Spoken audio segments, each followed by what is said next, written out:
So my name is Maliek Miller. I'm 26.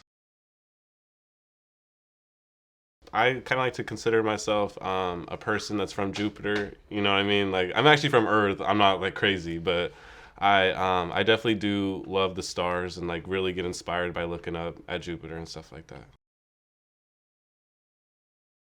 In a dark period of my life when I was going through a lot of stuff and I didn't really have a lot of people to turn to, I just kind of always looked up to the sky, and then I was like, dang, that star is always there. And I I downloaded like a star finder app or something, and I was like, what is that? And I was like, oh, that's Jupiter. And then I noticed, and then I started picking up like Jupiter's only in the sky from like September till like February, March-ish, and then it's on the other side of Earth when we see the stars. And I just always found it funny that like when Jupiter comes in, it's just like when I need it more, I guess.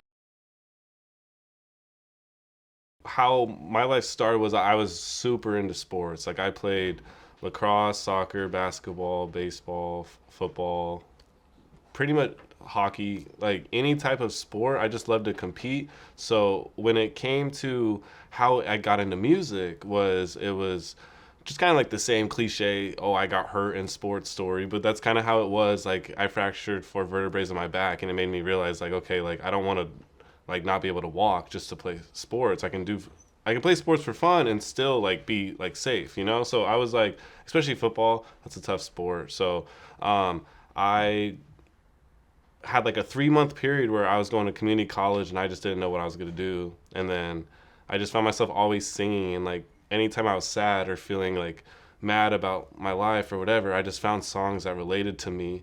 And it made me realize like, oh, maybe I can just write how I'm feeling and make a song for myself. And then it just kind of spiraled into now it's all I got. Like I just love songwriting and like helping other people feel that same emotion that got me into it. Well, at one point in my career, I was making music just for me, just because it was therapy. It's like I didn't really care if other people related. I didn't really care if people got the message or not. It's just what I needed to say. And um, and then as I've matured and I've learned like what the music industry really is, I have this next project I'm really excited for because it's like the first time. Upside Down Love is the project, but it's the first time that I felt like it was therapy for me, but it was also general enough for anybody to relate to. So I'm really excited to like share that with everybody because it's the first time I cared about how other people felt too. Not like I haven't cared in the past, because that's like kind of a bad way to put it, but I think it's more so like opinions is kind of like everyone has one, but they all don't really matter, except how you feel. And that's kind of how I had the mindset. But now it's more so like I want people to get the emotions, because sometimes you can have a really sad story, but it can make you feel good like hearing it. So it's like I really embrace that on this project of like really showing like how vulnerable you can be, but it shows more strength by being that way. So every project has a different circumstance. So I can say like, so I mean, I've done it all. I've wrote my own songs, had people help me. I've had producers, I produced myself. I've had engineers, and I've engineered myself. So I've like kind of done it all. But I can say on this current project, like I wrote like most of the tracks myself, excluding the features that they wrote for themselves, and but I engineered it myself. And as far as production wise, I definitely tend to like to go outsource for producers. I like to work with other people, because then that's where that inspiration comes from me, because I feel like you can be great, and you can be great at engineering, producing, songwriting all by yourself, but when someone else's mind comes into it, that collaboration really helps bring to life that relatability to that song. Because if someone else is feeling that way, but they might not feel exactly how you feel, but they feel the same energy, then it's like, okay, well, like what makes you feel a little bit different? You hear how someone else feels, and then boom, it sparks a lyric. I personally love collaboration. I think it's the greatest thing about the entertainment industry. So I definitely and one against it. But then I feel like if you ask people, they would be like, Maliek is trapped in his studio by himself all the time. So I mean, I guess it just kind of depends on when you ask me that question. Yeah.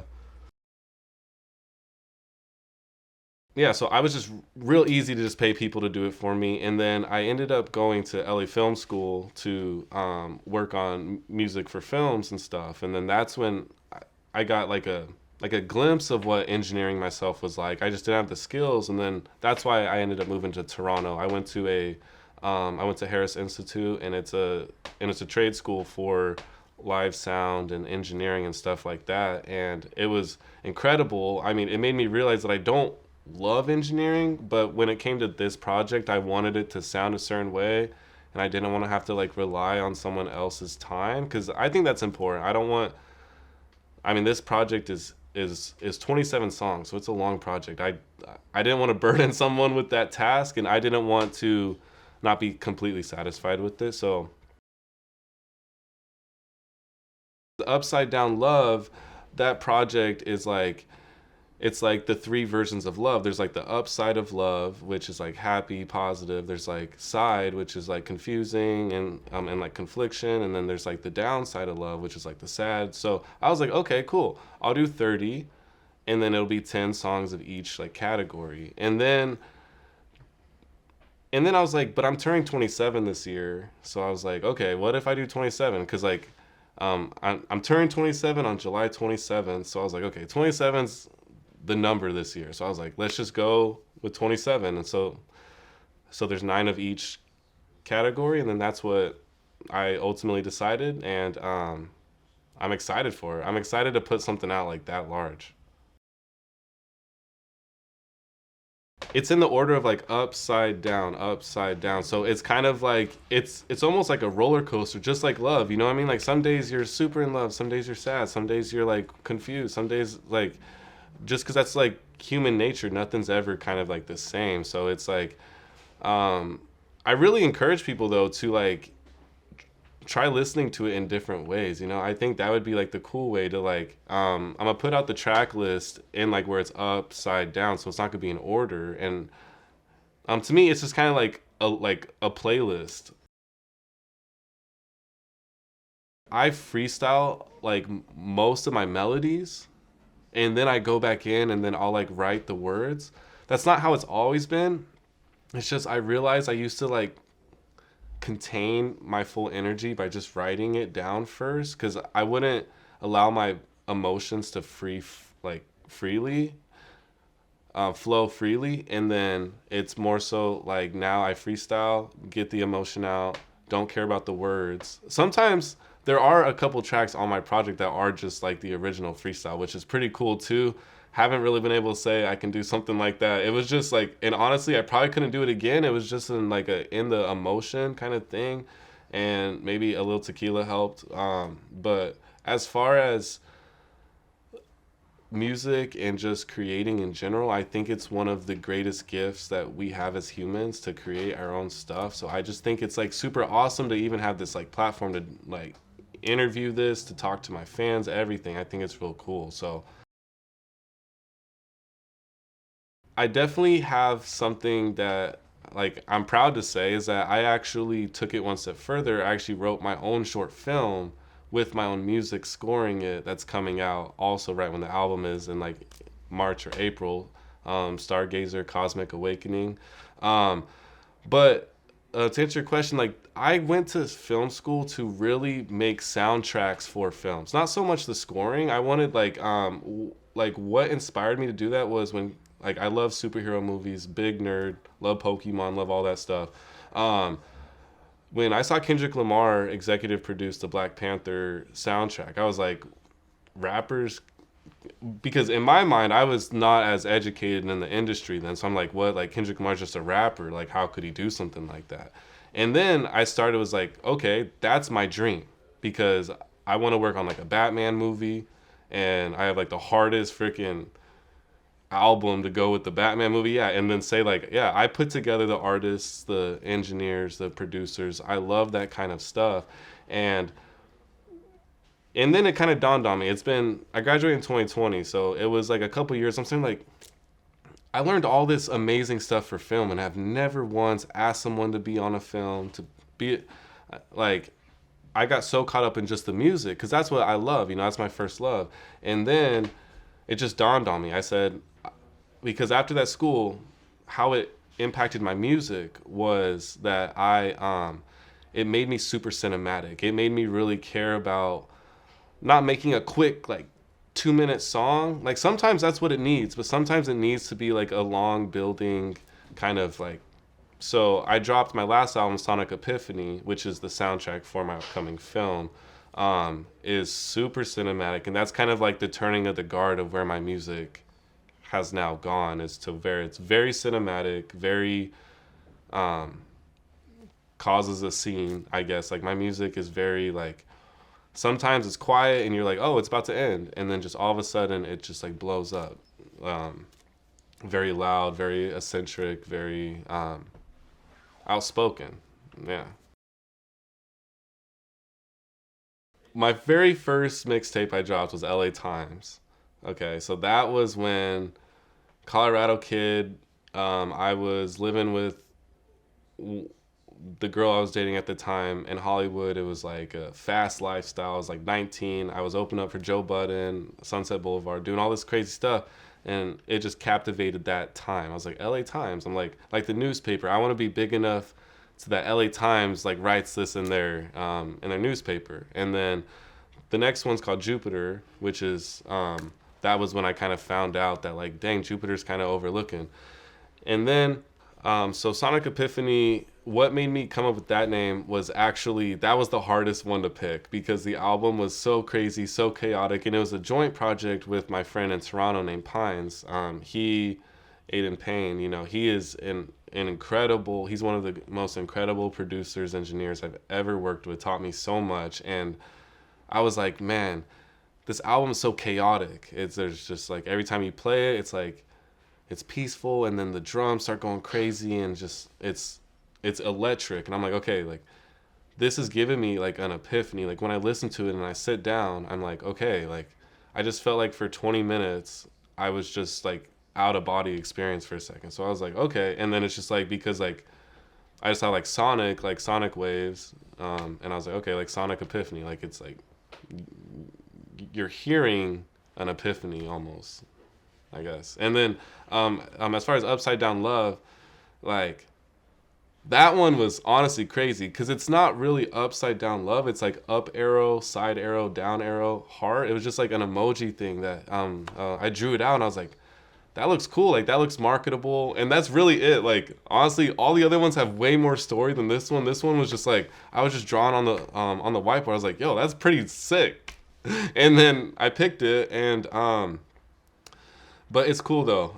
It kind of has like the best thing about picking a name for something and why I take it so serious, because like, I know a lot of people probably don't even care why I named my album the way I did, but like, I think what's so important is my music isn't like, I like to consider my music timeless, I like to think. So it's kind of like, whenever someone does actually come across it, I want them to be like, okay, this makes sense. Like, this makes me relate more. This makes me, because like, these people don't necessarily know me, especially like, I'm a ghost. This is the first time I'm on camera talking about this stuff, really. So it's like, people don't really know that side of me. That's like, I really do care to have an engagement with my fans. It's just, I'm trying my best to really make the content that's worth engaging for. So it's like, I have to make so much meaning from it because I love the branding. I love how people view my body of work outside of just the music. I definitely have a old kind of mindset, and that's probably just because of school kind of like taught me into I was kind of taught the analog way of like the music industry, so just kind of like old school ways. I do feel like the new way is content is getting pushed out to masses quicker, and I think there is this kind of mindset between the community of like, it's less meaningful, and so it's like, to me, I have people who can't really put me in a box because like I was talking to my friends and they're like, oh, hey, like, you are kind of like a unicorn. You don't really fit in one genre. You don't really fit in with one group. And it's like, I think that's how we all are. I think we all have our own individuals. I just think because of the way media is portrayed and the like what you have to do to get seen and heard and stuff, I think it's backwards. I think it's like less about like, I don't want people to watch my music videos because I spent a whole bunch of money on the production and I got celebrity cameos and all that's like I have friends that could do that, and it's not like I can't. It's just a matter of like, I want you to watch my music video because you want to relate to the song. Like it so I feel like as far as like when it comes to music and media, I think there's a little bit of like, I'm not saying that people don't have great songs and great music videos. I'm not someone like that, but I do feel like the content that people make is less likely to like stick long term than I think the content I'm going for. I want to make that stuff that's like in 50 years people are like, man, I'm so glad he made something like this, you know, just because it's bigger than us. Like at the end of the day, I want stuff when 200 years down the line, like I made content. I don't really care how people talk about me now. It's more so when like my family and like I'm all about mental health and stuff, and I'm all about like really just like standing up for like the underdog and stuff, you know what I mean? Because like I feel like my whole life people counted me out, and it's just like I've never understood why they count me out because I've always thought so highly of myself. But at the end of the day, if that's how they feel, I still have to show up and I still have to prove to them that you shouldn't overlook me. And it's just like that's the kind of branding I have. So I feel like when it comes to my music videos, when it comes to all that stuff, I feel like my fans don't want me to be like that. They want me to be as true to the way I want it to be, because then that makes them feel more true to themselves. And I mean, sometimes it's hard. All of my inspirations, like one of my biggest inspirations is Linkin Park, and people probably wouldn't understand that because like, oh, he makes hip hop R&B music. There's no way. No, like Linkin Park was so real, and they like the way they talked about stuff, and just like after everything that happened with Chester and stuff, it's kind of crazy because it's like almost like he was telling us, and it's just weird. It's like it's so real sometimes but you don't know it till it's gone, and it's like I don't want that to be my message. So it's like I changed my message. At the start, I was partying, rapping about like just to be cool and stuff, you know. And it's like I quickly realized like I have to say stuff that's meaningful and that's gonna make people like also want to speak their truth. You know what I mean? Because that's all. At the end of the day, that's what we live for. We live to just like tell our stories. So it's like that's what I use music. It's just an extension to be heard by more people about my stories. Thank you guys for listening to this interview. You can find me on Instagram at Maliek, MALIEK _ Miller, MILOER. And you can check out my website at maliekmiller.com. Literally, you can find any information you want up there. My music, Upside Down Love, this album's going to come out April or May. So it's like late spring. And then it's going to be paired with my short film that's coming out, Stargazer Cosmic Awakening. And really thankful for this opportunity, guys. And just always remember that like you can't see the stars if you're looking down. So just always keep your head up. And thank you to Underground again for this opportunity. And I look forward to talking to you guys soon.